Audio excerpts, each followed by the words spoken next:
Erythrocyte sedimentation rate. ESR is a rate at which RBC settle down. वैसे तो RBC blood के अंदर लटके हुए होते हैं और उसी लटकने की क्षमता को सस्पेंशन स्टेबिलिटी कहते हैं। लेकिन जब हम लोग उसी ब्लड को किसी टेस्ट ट्यूब के अंदर एंटीकोएगुलेंट के साथ मिलाकर थोड़ी देर के लिए रखें, तब उनमें से कुछ RBC नीचे की ओर ग्रेविटी की वजह से जमा हो जाएंगे। RBC के जमा होने की प्रक्रिया को ESR कहते हैं। ESR को जानने के लिए दो मेथड का यूज़ होता है, वेस्टरग्रीन मेथड, वेंट्रॉप मेथड। वेस्टरग्रीन मेथड, इस मेथड में वेस्टरग्रीन ट्यूब का इस्तेमाल होता है। ये ट्यूब लगभग 300 mm लंबी होती है। इस ट्यूब के दोनों एंड ओपन होते हैं और इसके ऊपर 0 से लेकर 200 तक अंक अंकित किए हुए होते हैं।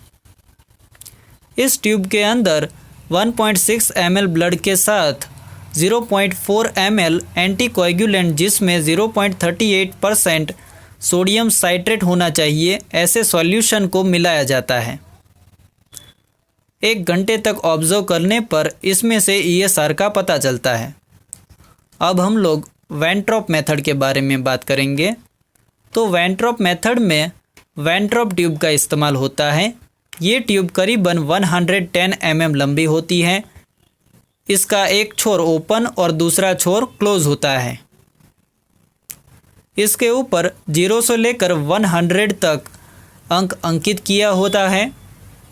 इस ट्यूब के अंदर 1 ml ब्लड के साथ एंटीकोएगुलेंट, जो कि एथिलीन डाइएमिनो टेट्रा एसिडिक एसिड होना चाहिए, उसके साथ मिलाया जाता है। 1 घंटे तक ऑब्जर्व करने के बाद ESR का पता चलता है। वेस्टरग्रीन मेथड के अनुसार मेल में 3 mm से लेकर 7 mm तक, फीमेल में 7 mm से लेकर 9 mm तक और इन्फेंट में 0 से लेकर 2 mm तक का ESR नॉर्मल माना जाता है। उसी प्रकार वेंट्रॉप मेथड के अनुसार 0 से लेकर 9 mm, फीमेल में 0 से लेकर 15 mm और इन्फेंट में 0 से लेकर 5 mm तक का ESR नॉर्मल माना जाता है।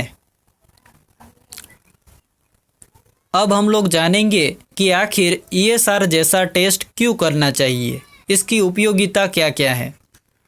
ऐसे टेस्ट करने से हमें पर्टिकुलर टाइप के डिजीज़ का पता चलता है, मतलब कि ये टेस्ट डायग्नोसिस करने में मदद करता है। उसी प्रकार यदि हम लोगों को किसी पर्टिकुलर टाइप के डिजीज़ के बारे में पहले से ही पता है, तो वो डिजीज़ कब तक चलने वाला है या फिर इसका रिकवरी रेट, अर्थात कितने % तक पेशेंट रिकवर हो सकता है, उसके बारे में ESR जानकारी देता है। अब हम लोग ऐसी कौन कौन सी फिजियोलॉजिकल इवेंट्स हैं जिसमें ESR ज़्यादा देखने को मिलता है, उसके बारे में बात करेंगे।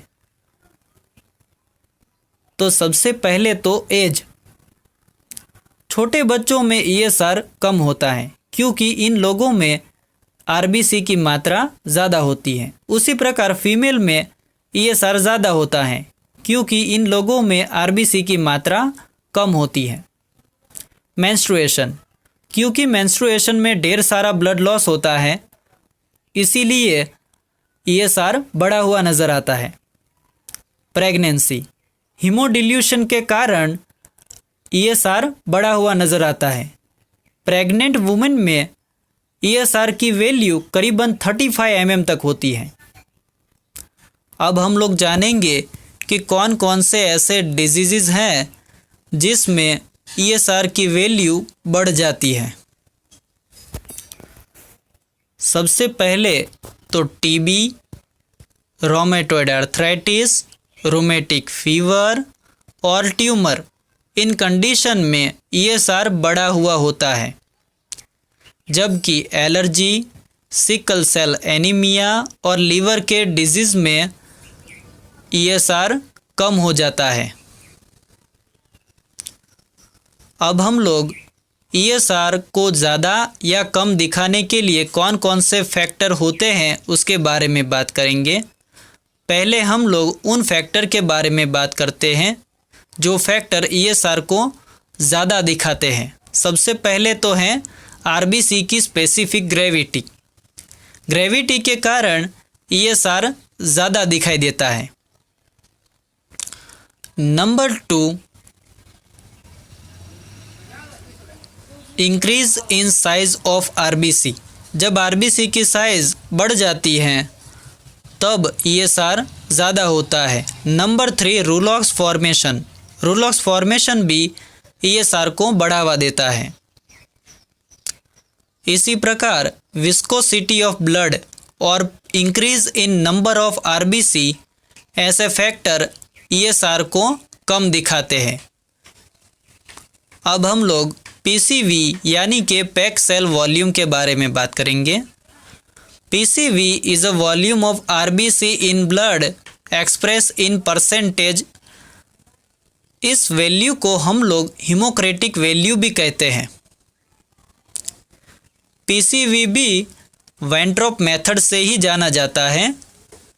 इस मेथड में 1 ml ब्लड को डाईएमिनोएथिलीन टेट्रा एसिडिक एसिड या फिर हेपेरिन के साथ 3000 रिवॉल्यूशन पर मिनट के हिसाब से 30 मिनट तक सेंट्रीफ्यूज किया जाता है। उसके बाद पैक सेल वॉल्यूम का पता चलता है।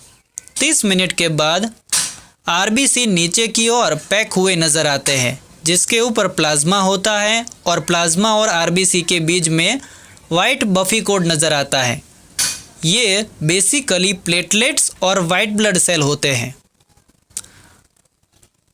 पीसीवी डिहाइड्रेशन, एनीमिया और कुछ प्रकार के लीवर के डिजीज़ को जानने के लिए बहुत ही ज़रूरी होते हैं। ये डिहाइड्रेशन को भी जानने में मददरूप होते हैं और यदि किसी व्यक्ति को ब्लड ट्रांसफ्यूज़ करना है तो ऐसे लोगों को पीसीवी मदद करता है। अब हम लोग कौन कौन से ऐसे फैक्टर्स हैं या फिर कंडीशंस हैं जिसमें पीसीवी बढ़ जाता है उसके बारे में बात करेंगे। तो सबसे पहले डिहाइड्रेशन। तो डिहाइड्रेशन में पीसीवी बढ़ जाता है। फिर आता है पॉलीसीमिया। पॉलीसीमिया में भी पीसीवी बढ़ जाता है। दूसरी ओर एनीमिया और cirrhosis of liver and pregnancy ऐसे फैक्टर्स हैं जो पीसीवी को कम कर देते हैं। तो ये सारी बातें ईएसआर और पीसीवी के बारे में थी।